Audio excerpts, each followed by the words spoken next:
Bonjour Bernard.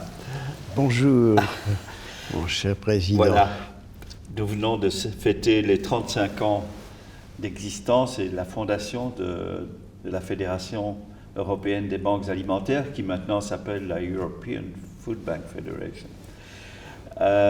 Et vous étiez à la manœuvre il y a 35 ans. Tout à fait. Pouvez-vous nous raconter un petit peu ce qui s'est passé, pourquoi ça s'est passé et comment ça s'est passé? Eh bien, ça s'est passé dans un contexte très particulier. J'étais responsable de la Caritas Paris, de la ville de Paris, et nous assistions à ce que l'on appelle l'exode rural. La mécanisation progressait considérablement dans les campagnes. Donc les ouvriers agricoles et les familles de ces ouvriers ne trouvaient plus de travail et montaient dans les grandes villes, dans les villes, à la recherche de travail.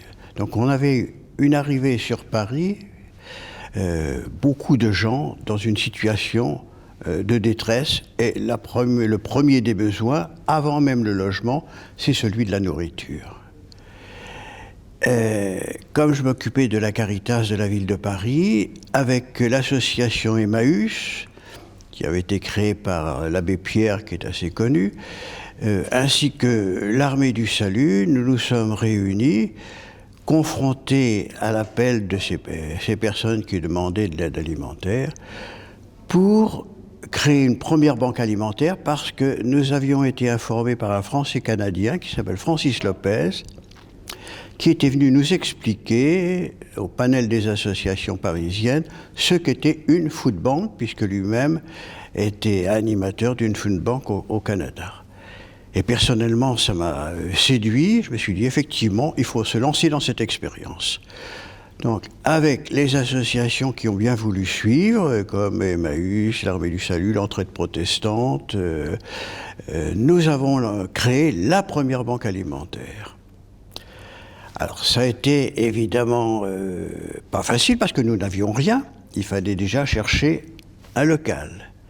Et j'ai eu connaissance, dans la banlieue parisienne, à Arcueil, d'une église qui était en vente. Parce qu'elle était construite sur une marnière et on craignait que le poids des fidèles, je disais plus celui des péchés, fasse écrouler la dalle. Et je me suis précipité à l'évêché et j'ai dit à l'évêque, ben voilà la situation, mettez cette église à notre disposition. On n'a pas de moyens, de financiers, on ne peut rien vous donner, mais vous avez prêché le partage, voilà un bel exemple pour vous. Il m'a donné sa bénédiction et nous avons eu cet entrepôt. Alors il nous fallait bien sûr de la main-d'œuvre, des bénévoles nous en avons trouvé, et j'ai connu un ancien homme d'affaires qui avait créé une communauté pour des gens marginalisés, la communauté de Berdine, qui se trouvait au centre de la France, pour leur réinsertion.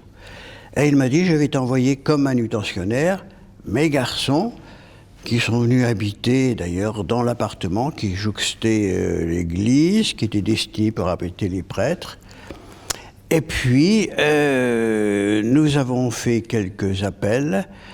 Des industriels nous ont donné des Manitou. Il a fallu vider tous les bancs qui étaient à l'intérieur. Et nous avons commencé à recevoir les premières nourritures. Et le premier don que nous ayons reçu, c'est une dame du quartier, une dame pauvre, qui nous apportait 1 litre d'huile. Ça nous a assez bouleversés. Et puis rapidement, nous avons eu des entreprises, parce que des collaborateurs étaient d'anciens professionnels dans le monde de l'industrie agroalimentaire.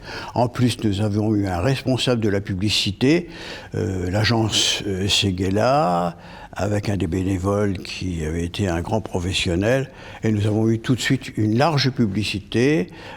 Dans le métro de Paris, nous avions par exemple des affiches de 4 mètres sur 3, invitant les Parisiens à donner. On a pu organiser même une première collecte dans toutes les mairies d'arrondissement de la ville de Paris. Voilà comment nous avons commencé. Et puis progressivement, alors il a fallu recruter des bénévoles, bien sûr, mais de ce côté-là, on a été assez favorisés. toute l'organisation logistique, la comptabilité matière, la comptabilité financière parce qu'il fallait régler des... Donc au début, les factures, c'est la société Emmaüs qui réglait toutes nos factures. Puis après ça, nous avons pris la responsabilité de les régler nous-mêmes. Nous avons eu d'ailleurs des petites subventions. Voilà comment nous avons démarré. Merveilleux, merveilleuse histoire qui débouche 2-3 ans à peine après sur la création d'une fédération européenne. Oui, tout à fait, parce que les banques alimentaires donc, se sont répandues. Chaque semaine, je me déplaçais dans une ville de province. Et André Hubert, qui était responsable de la Croix-Rouge, était bénévole à la Croix-Rouge, je crois, a eu connaissance et il est venu me rendre visite. Et il m'a invité à venir à Bruxelles. Je suis allé à Bruxelles et j'ai parlé à un petit groupe de personnes et ils ont décidé de créer la première banque alimentaire de Bruxelles-Brabant. Oui. Voilà, d'ailleurs, on voit la photo de la signature en 86, je crois, de la Banque alimentaire de Bruxelles-Brabant, qui ensuite a volé de ses propres ailes pour se répandre sur l'ensemble de la Belgique.